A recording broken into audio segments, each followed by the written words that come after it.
ngasi numit asi phawba Ishorna aikhoi pumnamakpu ngakpi senbiduna awa ana yaudana ingthana harauna taibangpan asida aikhoi khudingmak amasung aikhoi gi imung manungbu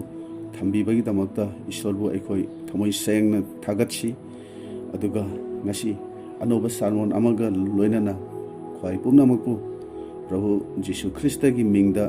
ikai khumnaba utchabaga loinana aina khurumjari masidi yamna maru oiba aikhoi yamna maru oiba wafam ama oriba Kristan imung manungi matangda mayamda Ishorgi wahidagi khara haidokjage aduga imung manung asigi mapanna Ishorna aikhoida kari tambiba pami haibadu khangnanaba honaminasi karamba makhalgi imung manungno Ishorna pambase karamba makhalgi imung manungda aikhoina leibase makna pami aduga aikhoigi imung manungdagi Ishorna kari pami masi mayam sigi matangda aikhoi yengminasi Kristan imung manung ama oina aikhoina awaba khudongthiba ikaiba nangba mayam ama aikhoigi punsi asida aikhoina thengnai masigi maram ase karino masisu khangnanaba aikoi ngasi numit asida honaminasi aigi oinadi ngasigi Ishorgi wahi asina ngasigi sermon asina aikhoigi imung manungda ingthaba nungsinaba amadi Ishorgi oiba nungsibadu lakani haina ina thajabani aikhoina khangi Ishor magna aikhoigi imung manung ase lingkhatpibani masi aikhoina Eden leikolda ahanbada Adam amasung mathangda Adamgi damakta yebibu sembiduna Ishorna thamba madudagi aikhoina khangba ngambani masidagi khangba yai miyoibana imung manung ase lingkhatpa natte adubu Ishor magnani masida leinagadaba mari chakhwatpa yaba lambina chingba khudingmak Ishorna Adam ebida takpikhrabani aduga imung manung haibasida Ishorgi plan ama leiri haibasisu aikhoida khanghalli aikhoida khanghanbani aduna imung manung khudingse Ishorna icham chamna hekta sembiba natte haibase aikhoi khangminasi imung manunggi leinariba achetpa mari amasung imung manung punna nungsinana leiba matam asida sargagi imung manung ado karamna tawbano haibase aikhoina sengna khangani aduga sargagi imung manung aduna taibang panbagi imung manung asida kari tawhanba pami haibase su aikhoi sengna khangani maramaduna Ishorgi wahidagi aikhoi yengminasi ahanba Johan panduk marigi ada 12 amasung 11 asidagi Ishorgi wahi ase yengsi Ishorbu kana amatana khak ude aikhoina amaga nungsinarabadi Ishorna aikhoida itat tatana lei aduga ibungo mahapu nungsiba aikhoida changkholle asina aikhoina ibungo mangonda amasung ibungo mahakna aikhoida itat tatana lei haiba aikhoina khangi maramdi ibungo mahakna aikhoida ibungo mahaki thawaidagi khaibire tamina khraba shastragi waisi tajariba aikhoi pumnamaki mathakta ibungona nahonana bor pinabiba oisanu amen ngasigi numit asida ayaki sermon asigi damakta thamjariba hiram adudi Kristan imung manung hana haibani prarthana tawjage sargada laiba wangthoi singthoraba ipa Ishor nachana Kristan imung manunggi matangda haidok jagadabase paibungon hakna pangbiu tagadoba khudingna afaba Kristan imung manung amamam oibang ngamnanaba aduga Prabhu Jisu Kristagi sakhi oijaba ngamnanaba nachana thorang tawjariba wahi khudingmakse ipaibungon hagi thawai asengmana tabak tobiu ibungon hagi thawai asengmana tagadoba khudingmakta bor pinabiu Prabhu Jisu Kristagi mingda nijaribani amen Bible na hairi Ishorbu kananasu ude adubu amata ngairba machanipa aduna Ishorbu phongdokpire Johan panduk amagi 19 masida amuk haibasidi Ishorbu kananasu ude adubu aikhoina amaga nungsinarabadi Ishorna aikhoida itat tatana lei amaga nungsinaba haibasidi imung manungdagi hauragi nungsinaba leitradi imung manungsu leitre lambida karida chatminabagi matam kharagi oiba yanaba natraga ngaihaki oiba tinabada nungsinaba adudi kaya maru natte adubu punsi jupa leiminaba nungsinaba aduga amana amagi haiba inbasini marudi masidi imung manung oina leiminaba asidagi ikoina haugadabani aduga pada tarahundoi asida amuk kari hari madudi aikhoigi imung manunggi oiba nungsinaba asidi ahanbadagi hauna ishordagini masi ishorna pibibani haina hairi aduna ishorgi imung manunggi mari ase masi karam tawbano masi aikhoina yengsi maramdi ibungo mahakna aikhoida ibungo mahaki thawaidagi khaibire haina hairi mahakna tawbagumna mahakna khanbagumna ishorgi imung manungda leiriba madugi niti adumak singlupta su tambire aikhoida su tambire haina hairi madu magi thawaidagi aikhoida bibire haina haibani ishorgi imung manung haibasidi ipa ishor machanipa jisu krista amasung thawai asengba asini ahum asina amatta makhoi ahum asina amatta oibasini aikhoina bible apumbasima munna yenglabadi makhoi ahum asina amana amagi mayokta laibase mafam kaidasu akhoina uba phangloi makhoi ahum asigi pukning wakhalda chap manabasini akhoina uba phangbasi thabak tawbada thaujan biba matamda nungsinabada makhoi ahum che chap manai makhoi ahum asigi mawang ase munna yenglabadi karigumba thabak amata ama khaktana tawbase akhoina udabani khudam oina leisemba matamda oirabasu ama khaktana khoigi leisemba se pangthokidabani makhoi ahum asina puni wakhal amatta oire hairaga akhoina leisemla si yana hairaga sembase hokibani aduga thaujan biba matam adudasu akhoina yengsi mapa machanipa amasung thawai asengbagi mingda akhoida borase pibibani nungsinabagi matangdasu mapana machanipabu nungsibase matangda phongdogi jisuna baptize toba matamda sargadagi mapana iphongphongna maase aigi nungsiraba ichanipani mangonda aina yamna pele hena khonje lakhibani afaba wa paw marimakta machanipanasu mapagi maramda tattana haiba ui aigi ipadi asini aigi ipadudi aduni aigi ipana matam pumbada aingonda thabak tawi ai ipadagi lakpani aibu yariba mi aduna ipabu yaribani ai ipagi ningba thunghananaba lakpani asumna machana mapada iseng sengna iphong phongna kathokjabado masigi imung manung asida akhoina uba phangbani thawai asengbagi thabak asidasu makhoi ahum asida kaidongaidasu yanadabagi mawang ase akhoina uba phangde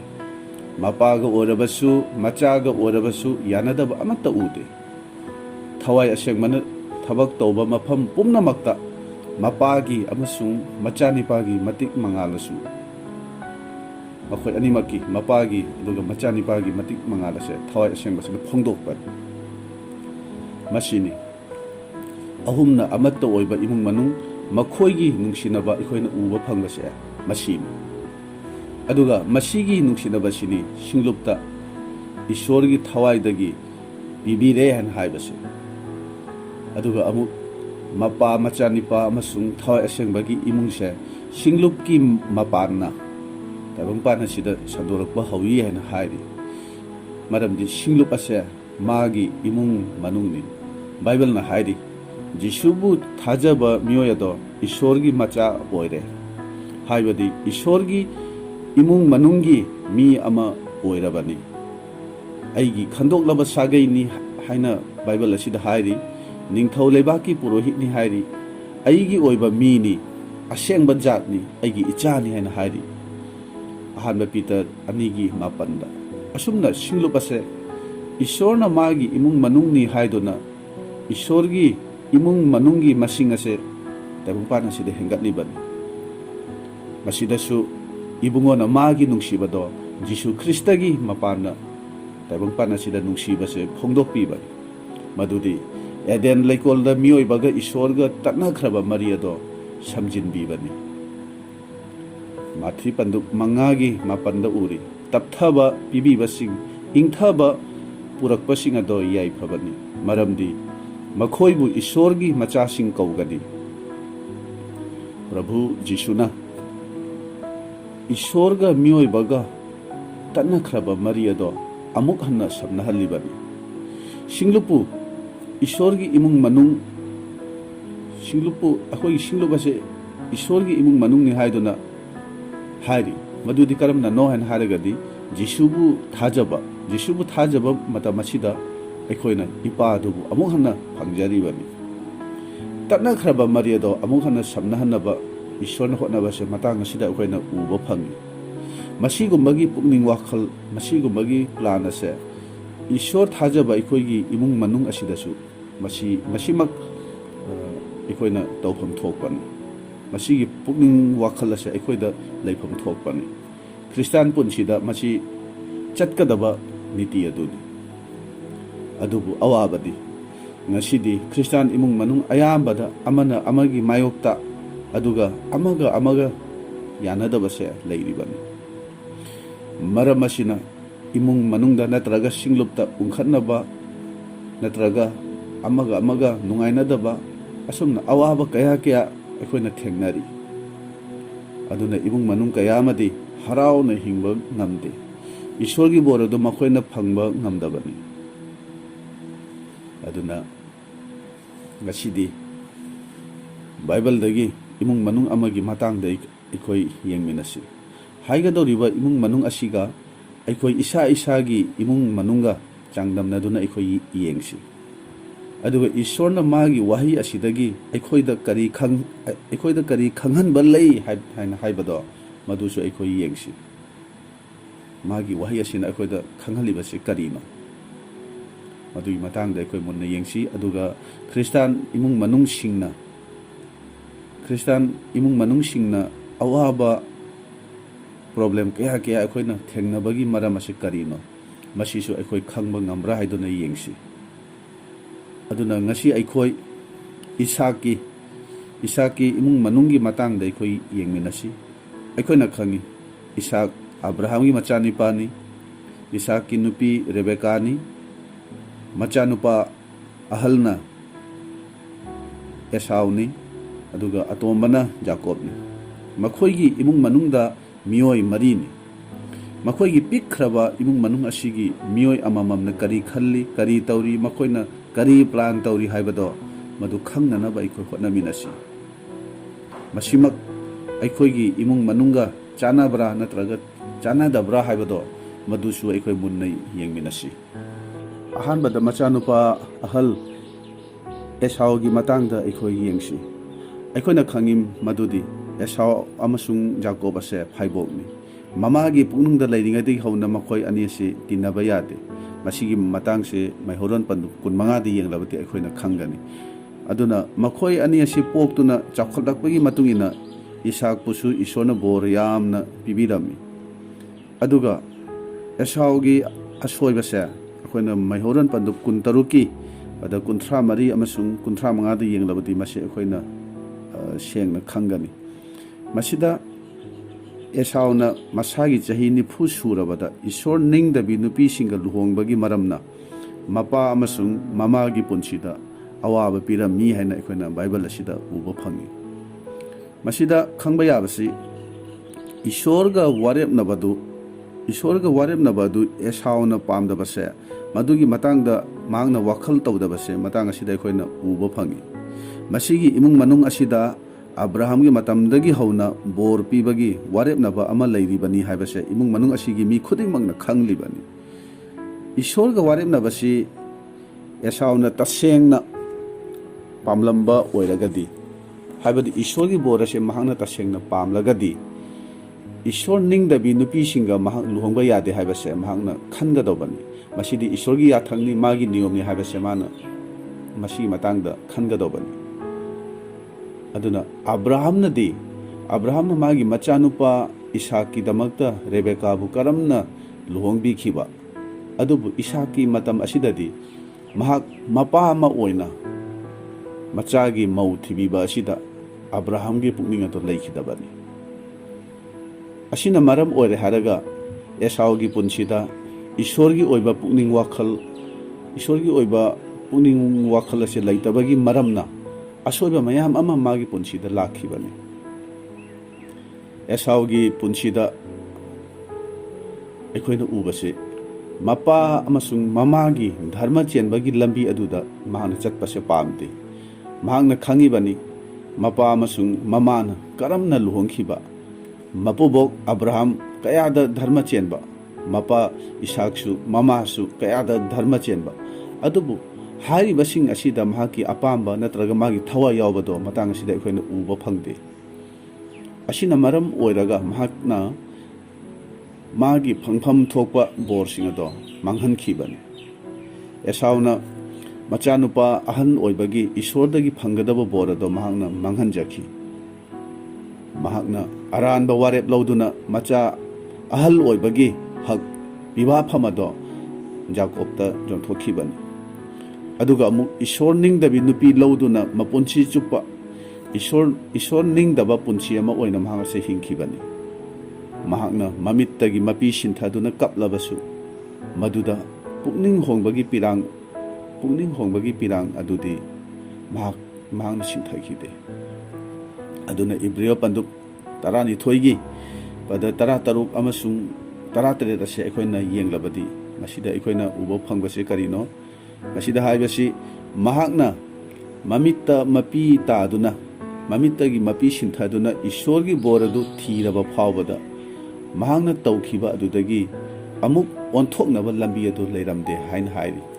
maramdi mahakna boradu manghanjakhrabani maramdi mahakna kapchabado paptagi pukning honglage haina khanbagi natte Bible gi matung ina dharma chenba orage haibagi ningamdabadu asida aikoina uba phangdabani kanna hotnadunasu mahak kaidongaida ningtamba phangkhide Ishorna loinadaba punchi ama oina mahak ase hingkhibani Isaakki imung manunggi machanipa amana Ishorgi thaujan bibada Ishorgi apambada mahna hingba pamdabase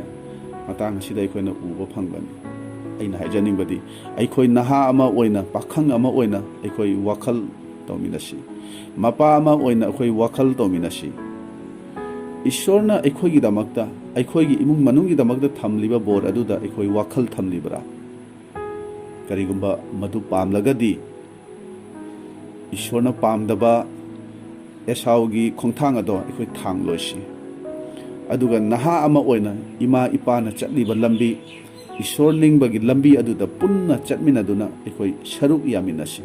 Ishorgi thaugal aduda aikoi saruk yaminasi ima ipagi haiba inba macha amamam aikoi oisi haibase mase Ishorgi yathangni haibase mase khangduna aikoi punchi ase hingnanaba tawse haibase naha singda aina haijaningbani Esaugi maramna makhoigi imung manung asina awaba kaya makhoina thengnakhibani aduna aikhoina apamba khanbada soikrabadi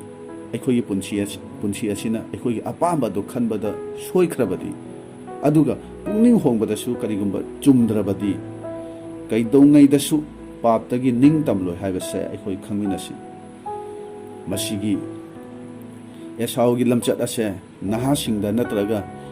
imung manungsingda leiba yauribani haibase mase aikoi ningsingminasi masimak aikhoigi imung manungda oribra haina aikoi wakhal tawminasi ani subada aikoi Isaakki punsigi matangda yengsi aikoina khangi Isaak yamna dharma chenba mi amani Ishorga walepnaba amasung Ishorna wa ngangbiba aduga walepnabadu Ishorna mapung phankhiba mi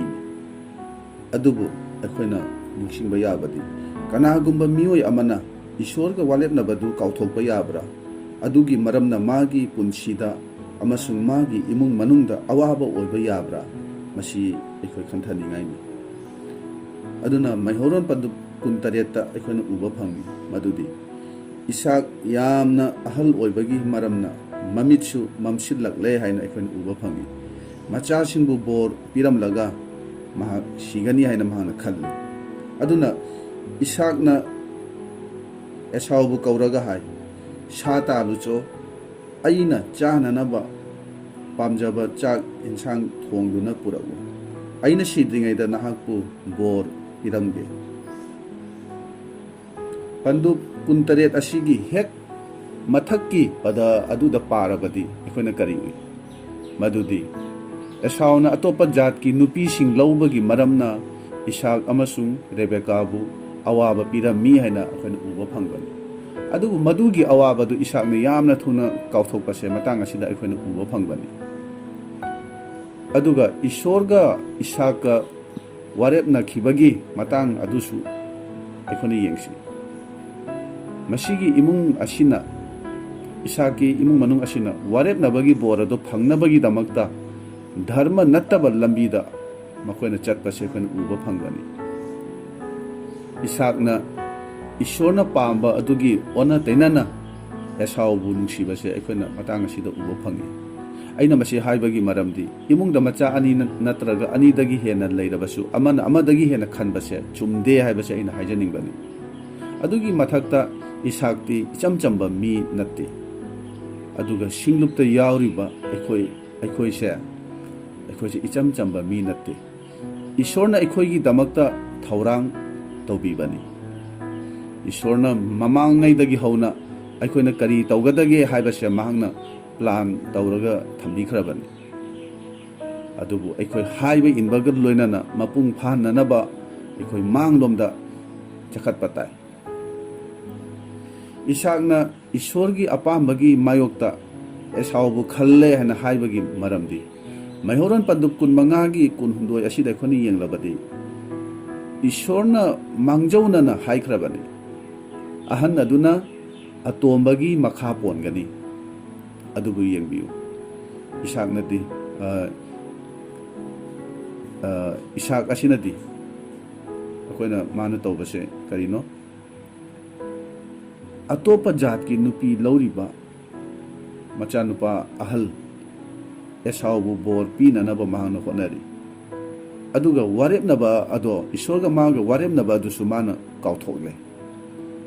mi kharanadi haibe yawi madudi Isaaknabu soigadra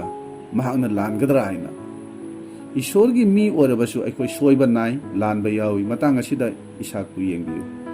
Jisu Kristan nattana mapung phaba kanasu leite an haibase Bible asina aikoi bu tambinanaba leiribani haibase aikoi ningsingminasi Isaakna Ishorgi warepnaba adugi madudagi mamai leithokhibado aikoina matang asida uba phangi atopa jatki nupi Ishor masak khangdabi nupi lauriba Esauda aina borase pirabadi kari oigani haibase Isaakna khanthahide aduga ahalna atombabu thaugal tawgani haina Ishorga walepnaba leikibado madu sumana kaw khare Ishorgi apamadu mahangna khangnana phonakhide aina pamjaba sa hatuna chak ensang thongduna pura o ai chage aduga nangbu bor piramge haina mahana hekta haikhibani chak chara amagi damakta Ishorgi apamba ado Ishorga maga walepnaba du mana kauthokle Isaakna wakhal kari amata khandaba mawang ase matang asida akhona sengna uba phangbani mahangna he mapui bungo nangi apamba si karino aina kari tawbase nahangna pami asumna mahangna hangkhibase akhona matang asida uba phangde ngasi singlupta yauriba mama mapa oiba kaya amana masigi asoibase akhoi tawribani singlupta leire haraga mapan thongi oiba mitengna mahakti phai madi phatte mahangna hena nungsi madi nungside masak phajaba phajadaba larik haiba haitaba do Ishorda thawai yawba yawdaba asumna kaya akhona khaidokna duna asoibase akhoi su tawribani asumna wakhalna thambasina Isaakgumna aikoise soiba yabani aduna Kristan imung manungi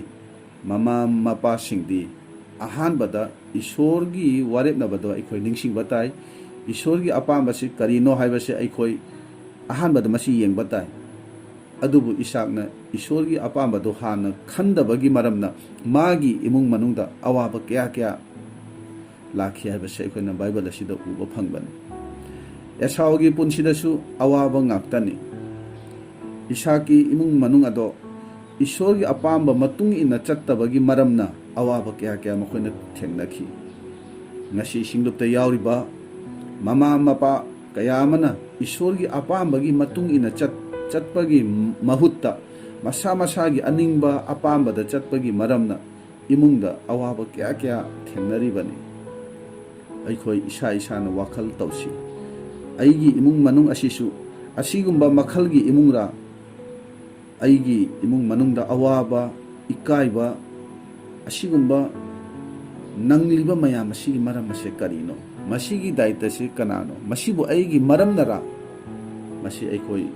ꯈꯪꯅꯅꯕ ꯁꯦꯡꯅ ꯑꯩꯈꯣꯏ ꯋꯥꯈꯜ ꯇꯧꯃꯤꯟꯅꯁꯤ꯫ ꯑꯍꯨꯝꯁꯨꯕꯗ ꯔꯦꯕꯦꯀꯥꯒꯤ ꯃꯇꯥꯡꯗ ꯌꯦꯡꯃꯤꯟꯅꯁꯤ꯫ ꯔꯦꯕꯦꯀꯥꯒꯤ ꯃꯇꯥꯡ ꯑꯁꯤ ꯃꯩꯍꯧꯔꯣꯟ ꯄꯟꯗꯨꯞ 23ꯀꯤ 6 ꯑꯁꯤꯗ ꯑꯩꯈꯣꯏꯅ ꯃꯨꯟꯅ ꯌꯦꯡꯂꯕꯗꯤ,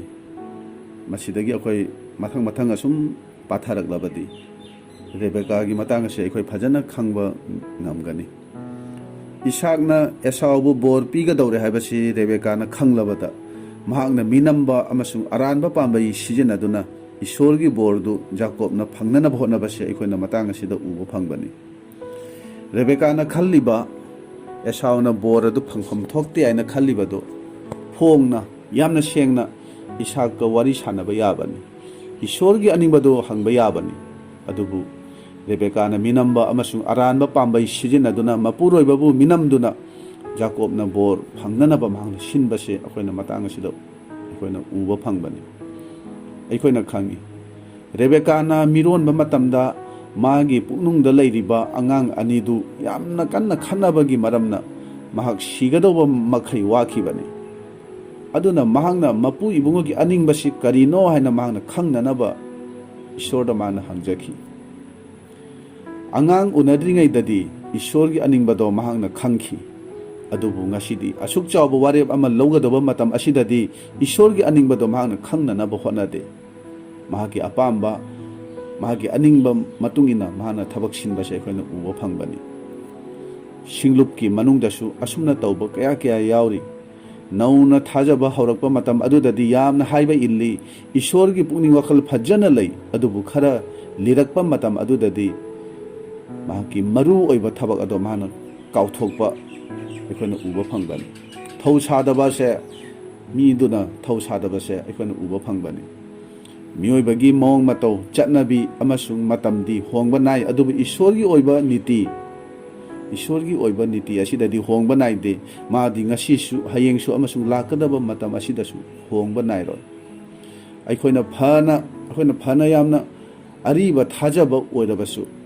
ꯏꯁꯣꯔꯒꯤ ꯑꯄꯥꯝꯕꯁꯤ ꯀꯔꯤꯅೋ ꯍꯥꯏꯕꯁꯦ ꯑꯩꯈꯣꯏ ꯑꯍꯥꯟꯕꯗ ꯃꯁꯤ ꯍꯪꯒꯗꯕ ꯋꯥꯐꯝꯅꯤ꯫ ꯃꯁꯤ ꯀꯥꯎꯕ ꯌꯥꯗꯕ ꯊꯕꯛꯅꯤ꯫ ꯔꯦꯕꯦꯀꯥꯅ ꯃꯁꯤ ꯇꯧꯗꯗꯨꯅ ꯑꯔꯥꯟꯕ, ꯃꯤꯅꯝꯕ ꯃꯑꯣꯡꯗ ꯃꯍꯥꯛꯅ ꯕꯣꯔ ꯑꯁꯦ ꯐꯪꯅꯅꯕ ꯍꯣꯠꯅꯈꯤꯕꯅꯤ꯫ ꯔꯦꯕꯦꯀꯥꯅ ꯀꯥꯎꯊꯣꯛꯈ꯭ꯔꯦ ꯃꯗꯨꯗꯤ ꯊꯥꯖꯕ ꯑꯃꯁꯨꯡ ꯍꯥꯏꯕ ꯏꯟꯕ ꯃꯤꯁꯤꯡꯗ ꯏꯁꯣꯔꯅ ꯃꯥꯒꯤ ꯋꯥꯔꯦꯞꯅꯕꯗꯨ ꯃꯄꯨꯡ ꯐꯥꯍꯜꯂꯤ ꯍꯥꯏꯕꯁꯦ ꯔꯦꯕꯦꯀꯥꯅ ꯀꯥꯎꯈ꯭ꯔꯦ꯫ ꯑꯗꯨꯅ ꯔꯦꯕꯦꯀꯥꯅ ꯇꯧꯒꯗꯧꯔꯤꯕ ꯊꯕꯛ ꯑꯗꯣ ꯖꯥꯀꯣꯕꯅ ꯃꯁꯤ ꯄꯥꯞꯅꯤ ꯍꯥꯏꯅ ꯍꯥꯏꯕꯃꯇꯝ ꯑꯗꯨꯗꯁꯨ ꯔꯦꯕꯦꯀꯥꯅ ꯀꯔꯤ ꯍꯥꯏ? ꯀꯔꯤꯁꯨ ꯀꯥꯏꯗꯦ, ꯃꯁꯤꯒꯤ ꯄꯥꯞ ꯑꯗꯣ ꯑꯩꯉꯣꯟꯗ ꯇꯥꯕ ꯑꯣꯏꯁꯅꯨ ꯍꯥꯏꯅ ꯔꯦꯕꯦꯀꯥꯅ ꯍꯥꯏꯈꯤꯕꯅꯤ꯫ ꯑꯗꯨꯅ ꯑꯩꯅ ꯍꯥꯏꯔꯤꯕ ꯑꯁꯨꯝꯅ ꯇꯧ, ꯑꯗꯨꯗꯤ ꯖꯥꯀꯣꯕꯀꯤ ꯍꯛꯆꯥꯡꯗ ꯃꯇꯨ ꯆꯣꯝꯕ ꯐꯤ ꯑꯗꯣ ꯂꯤꯠꯁꯤꯟꯕꯤꯔꯦ ꯍꯥꯏꯔꯒ ꯔꯦꯕꯦꯀꯥꯅ ꯊꯣꯡꯕ ꯆꯥꯛ ꯌꯦꯟꯁꯥꯡꯗꯣ ꯃꯄꯥꯗ ꯄꯤꯖꯗꯨꯅ ꯃꯄꯥꯕꯨ ꯑꯄꯪꯕ ꯁꯤꯗꯨꯅ ꯕꯣꯔ ꯑꯗꯣ ꯅꯝꯗꯨꯅ ꯖꯥꯀꯣꯕꯅ ꯂꯧꯈꯤꯕꯅꯤ꯫ ꯏꯁꯣꯔꯒ ꯑꯕ꯭ꯔꯥꯍꯥꯝꯒ ꯂꯦꯞꯅꯈꯤꯕ ꯋꯥꯔꯦꯞ ꯑꯗꯣ ꯃꯤꯅꯝꯕ ꯃꯑꯣꯡꯗ ꯃꯗꯨ ꯅꯝꯗꯨꯅ ꯐꯪꯅꯅꯕ ꯍꯣꯠꯅꯈꯤꯕꯅꯤ꯫ ꯃꯇꯨꯡꯗ ꯔꯦꯕꯦꯀꯥꯅ ꯁꯤꯟꯈꯤꯕ ꯃꯤꯅꯝꯕ ꯊꯕꯛ ꯑꯗꯨꯒꯤꯗꯃꯛ ꯔꯦꯕꯦꯀꯥꯅ ꯑꯋꯥꯕ ꯀꯌꯥ ꯃꯍꯥꯛꯅ ꯅꯪꯈꯤ꯫ ꯖꯥꯀꯣꯕꯄꯨ ꯏꯁꯥꯛꯅ ꯃꯃꯥꯒꯤ ꯃꯕꯨꯡ ꯂꯥꯕꯥꯟꯒꯤ ꯌꯨꯝꯗ ꯆꯦꯜꯍꯟꯈ꯭ꯔꯦ, ꯃꯔꯝꯗꯤ ꯃꯌꯥꯝꯕ ꯑꯦꯁꯥꯎꯅ ꯌꯥꯝꯅ ꯁꯥꯎꯕꯒꯤ ꯃꯔꯝꯅ ꯍꯥꯠꯈꯤꯕ ꯇꯥꯔꯦ ꯍꯥꯏꯕꯁꯦ ꯏꯁꯥꯛꯅ ꯈꯪꯈꯤꯕꯅꯤ꯫ ꯑꯁꯤꯒꯤ ꯃꯔꯝꯅ ꯔꯦꯕꯦꯀꯥꯅꯁꯨ ꯑꯃꯨꯛ ꯍꯟꯅ ꯖꯥꯀꯣꯕꯀꯤ ꯃꯁꯛ ꯑꯁꯦ ꯎꯕ ꯐꯪꯈꯤꯗꯦ꯫ ꯕꯥꯏꯕꯜ ꯑꯁꯤꯗ ꯑꯩꯈꯣꯏꯅ ꯐꯖꯅ ꯄꯥꯔꯕꯗꯤ ꯃꯁꯤ ꯑꯩꯈꯣꯏꯅ ꯈꯪꯒꯅꯤ꯫ aduna thajaba aikoina ishorgi aningba ishorgi apamba matung ina chattaduna hakchangi apamba matung ina ai isa isagi apamba matung ina ishorgi borase phangnanaba hotnabasina kaidau ngaidasu afaba oide fattaba ngakta thungbani haibase masi aikoi ningsingminasi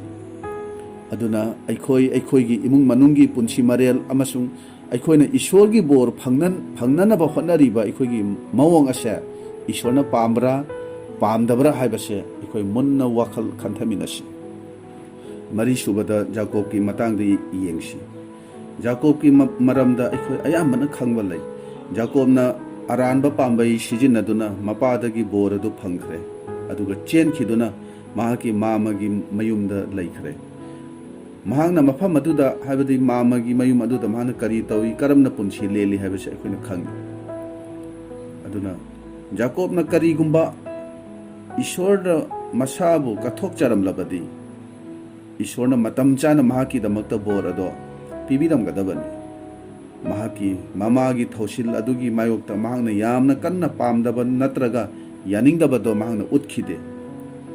ahanbadadi jacobna mapabu minambase aina ngamloi hena mana haikhibani adubu mahangna anirak oidaba ngangkhibase aikona uba phangbani maihoron panduk kuntaret ki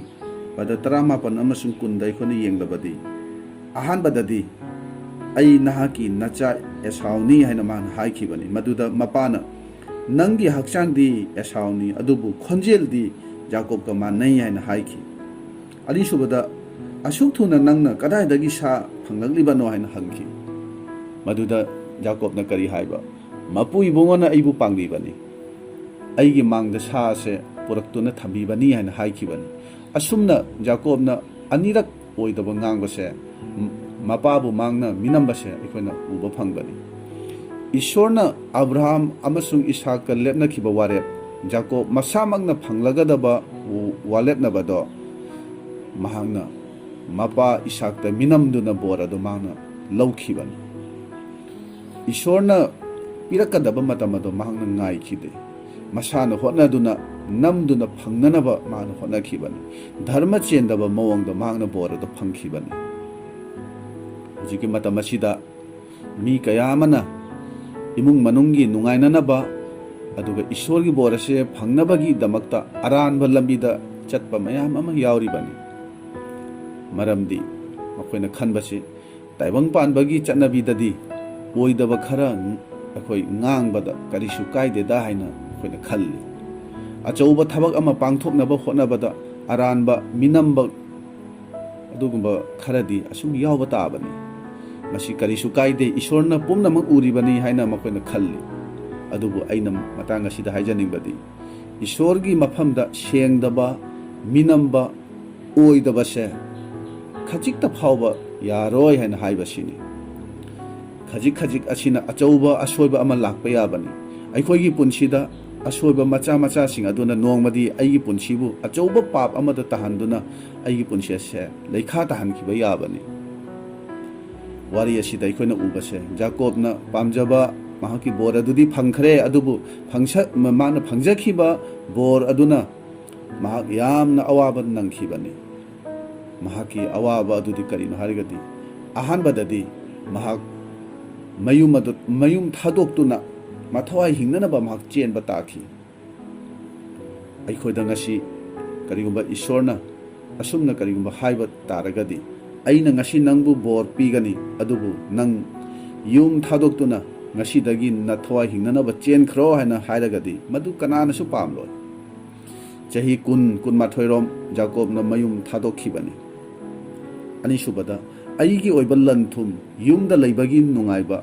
ima ipaga leiminabagi nungaiba se masi phangdarba mi sing aduna khangani masi kayata mamal leiba kayata nungaiba no haibase jacob ki oiba pumnamak leina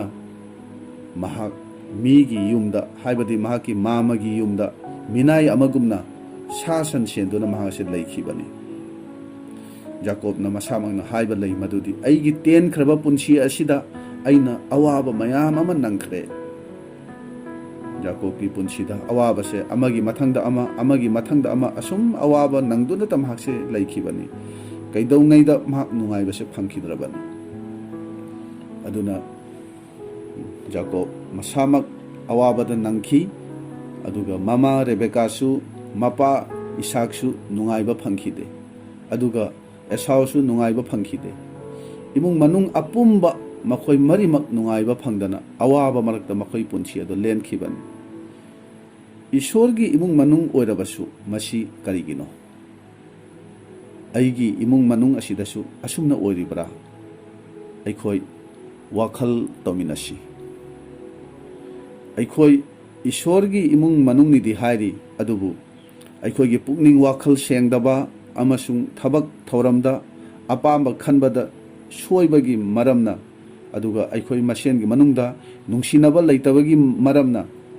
aikhoi awaba khangba yauribra Ishorna aigi damakta pibiriba imung manung asigi mamalase aikhoi khudimang sengna khanglabra karigumba khangdragadi sengna khangnanaba aikhoi hotnasi haibase aina yamna kanna chilinaw singi mafamda haijaningbani sargada Ishorgi imung manungda tawriba makhona chatliba leiriba mari adugi matung inna aikhoi gi imung manungda chatpa ngamnanaba aikhoi hotnasi mapa machanupa amasung thawai asengmana karamba mawongda karamna chatminai haibado aikhoida Ishorgi wahai asina sengna takpirabani aikhoina taibangpana sida leirabasu karamna Ishorgi apambada magi aningbada chatkani haibase machanipa Jisuna mi oina sayolatuna madu tambinanaba lakpani haibase masi aikhoi sengna khangnanaba aikhoi Ishorgi wahai asidagi aikhoi honaminasi aikhoi imungna Ishorbu karamna harau hangani haibase magi wahai asidagi aikhoi tamnanaba aikhoi hotnasi aroibada ngasigi Isaki imung manung asidagi aikhoina tamba yabasi kari karino Ishorga aikhoiga leinariba mari ase tatnakhrabadi nahak amasung nahaki imung manungga leinariba mari adusu afaba oiroi haibase aikhoina ngasigi wari asidagi aikhoina khangba yabani aduna aikhoi imung manung nungsinana ingthana leiba pamlabadi Ishorga afaba mari lehanba tai ani subada imung manungda amana amagi damak khanbi dabagi maramna afaba imung manung oiba yade ngasigi wari asida Esauna thajadabi Ishor ningdabi nupi lawbagi maramna Ishor thajadaba nupi luhongbagi maramna mapa mamagi punsida awaba pikhibani Rebecca su mahaki mapuroiba Isaac pu minamduna mahaki machanupa atomba Jacob pu aranba lambida papki lambida mahana chingkhibani aduga Jacob su mamagi haiba induna mapabu minambada masana yajakhi mayambagi hakpu mahakna mumbikhibani Jacob masamaki damakta Ishorna soidana piragadaba borado namduna mapadagi aranba mawongda mahakna phangkhibani aduga Isaac su Ishorna walepa adugi ona tenana Jacob ki mahutta machanupa ahal Esau bu bor pinaba mahana honabase aikhoina uba phangbani Ishorga walepnaba do mahana kauthokhare masa masagi apamba da chattuna Ishorgi apamba adubu thawoidabase imung manung asida aikhoina uba phangi makhoigi imung manungda amana amagi damak khanbidabado aikhoina uba phangbani aikhoigi imung manungdadi asumna oiroisi haibase aina haijaningbani hariba imung manung ase aikhoigi damakta aikhoigi imung manunggi damak pandam oinaba aikhoina tamjananaba Ishorna thabiramlabani haibase aikhoi ningsingminasi aduna aikhoi imung manungda amana amabu ikai khumnaba wakhal khanbiba aduga amana amabu Ishorda karamna chawkhat hangani haibase aikhoina khanbibase masi aikhoi tangai phadabani Bible na hairi aikhoina isagi ta nattana atopagi yaiphanabasu khansi aingondagi atopaduna phabani haina singthanabiu haina hairi ahum subada Krista gi imung manung haibase Krista yaudana mapung phade imung manungda Jisuna mayayda laiba ningthau oina panba natragadi ꯑꯩꯈꯣꯏꯅ ꯈ꯭ꯔꯤꯁꯇꯒꯤ ꯏꯃꯨꯡ ꯃꯅꯨꯡꯅꯤ ꯍꯥꯏꯕꯗ ꯑꯩꯈꯣꯏ ꯃꯇꯤꯛ ꯆꯥꯗꯦ ꯈ꯭ꯔꯤꯁꯇꯒꯤ ꯑꯄꯥꯝꯕꯗ ꯑꯩꯈꯣꯏꯒꯤ ꯕꯥꯏꯕꯜꯅ ꯌꯥꯕꯤꯕ ꯃꯇꯨꯡ ꯏꯟꯅ ꯑꯩꯈꯣꯏꯒꯤ ꯄꯨꯟꯁꯤ ꯑꯁꯤ ꯍꯤꯡꯂꯤꯕ꯭ꯔꯥ ꯍꯥꯏꯕꯁꯦ ꯑꯩꯈꯣꯏ ꯌꯦꯡꯕ ꯇꯥꯏ ꯑꯗꯨꯅ ꯖꯤꯁꯨ ꯈ꯭ꯔꯤꯁꯇꯕꯨ ꯀꯧꯖꯗꯨꯅ ꯃꯍꯥꯛꯄꯨ ꯑꯩꯈꯣꯏꯒꯤ ꯍꯤꯖꯥꯎ ꯑꯣꯏꯔꯤꯕ ꯏꯃꯨꯡ ꯃꯅꯨꯡ ꯑꯁꯤꯗ ꯃꯍꯥꯛꯅ ꯌꯥꯎꯔꯕꯗꯤ ꯄꯨꯝꯅꯃꯛ ꯌꯥꯏꯐꯕ ꯑꯣꯏꯒꯅꯤ ꯑꯀꯟꯕ ꯅꯣꯡꯂꯩ ꯅꯨꯡꯁꯤꯠ ꯈꯨꯗꯤꯡꯃꯛꯄꯨ ꯑꯩꯈꯣꯏꯅ ꯈꯥꯝꯕ ꯉꯝꯒꯅꯤ ꯅꯨꯡꯁꯤꯔꯕ ꯃꯔꯨꯞꯁꯤꯡ ꯏꯁꯥꯛꯀꯤ ꯃꯈꯣꯏ ꯃꯔꯤ ꯈꯛꯇꯒꯤ ꯑꯣꯏꯕ ꯏꯃꯨꯡ ꯃꯅꯨꯡ ꯑꯁꯤꯗ ꯑꯃꯅ ꯑꯃꯒꯤ ꯃꯥꯌꯣꯛꯇ ꯂꯩꯅꯗꯨꯅ ꯑꯃꯅ ꯑꯃꯒꯤꯗꯃꯛ ꯈꯟꯕꯤꯗꯕꯒꯤ ꯃꯔꯝꯅ ꯑꯋꯥꯕ ꯅꯨꯡꯉꯥꯏꯇꯕ ꯏꯀꯥꯏꯕ ꯀꯌꯥ ꯃꯈꯣꯏꯒꯤ ꯏꯃꯨꯡ ꯃꯅꯨꯡ ꯑꯁꯤꯅ ꯊꯦꯡꯅꯈꯤꯕꯅꯤ ꯑꯗꯨꯅ ꯑꯩꯒꯤ ꯏꯃꯨꯡ ꯃꯅꯨꯡ ꯑꯁꯤꯗꯁꯨ ꯑꯁꯤꯒꯨꯝꯅ ꯑꯣꯏꯗꯅꯅꯕ ꯑꯩꯈꯣꯏ ꯋꯥꯈꯜ ꯃꯨꯟꯅ ꯈꯟꯊꯃꯤꯟꯅꯁꯤ ꯑꯩꯈꯣꯏꯒꯤ ꯏꯃꯨꯡ ꯃꯅꯨꯡ ꯑꯁꯤꯅ ꯖꯤꯁꯨ ꯈ꯭ꯔꯤꯁꯇꯕꯨ ꯐꯣꯡꯗꯣꯛꯂꯤꯕ꯭ꯔꯥ ꯅꯠꯇ꯭ꯔꯒ ꯑꯇꯣꯞꯄ ꯑꯃ ꯑꯗꯨꯕꯨ ꯐꯣꯡꯗꯣꯛꯂꯤꯕ꯭ꯔꯥ ꯑꯩꯈꯣꯏ ꯈꯨꯗꯤꯡꯃꯛꯅ ꯏꯁꯥꯗ ꯑꯩꯈꯣꯏ ꯃꯁꯤꯒꯤ ꯋꯥꯍꯪ ꯑꯁꯦ ꯍꯪꯖꯔꯁꯤ ꯏꯁꯣꯔꯅ ꯑꯩꯈꯣꯏ ꯃꯌꯥꯝꯕꯨ ꯕꯣꯔ ꯄꯤꯅꯕꯤꯕ ꯑꯣꯏꯔꯁꯅꯨ ꯑꯥꯃꯦꯟ